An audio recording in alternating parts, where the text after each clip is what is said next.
How to make thumbnail in Canva. Want clickable thumbnails for YouTube or TikTok? Let's design one in Canva. So first, go ahead and open up Canva and then create a design. So click on this create button, which should basically find at the top left of your screen, and then this would pop on your screen. So use the search bar and look for YouTube thumbnail. And then on the results, you should find YouTube thumbnail. So click on this, and this would take you to your canvas. So on your canvas, you can go ahead and upload the images that you'll need for your thumbnail. Now, if you don't have a specific idea of how you want it to look like, you can go ahead and browse the available templates at the left side of your screen.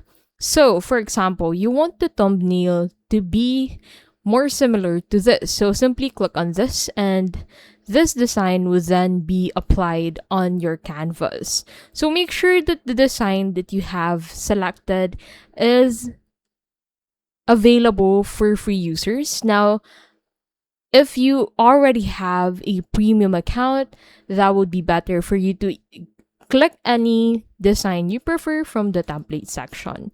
So this is how it should look like. Now from here, you can go ahead and edit the text. You can change the photos and then change the text on this specific template. And that is how you can basically make thumbnail in Canva.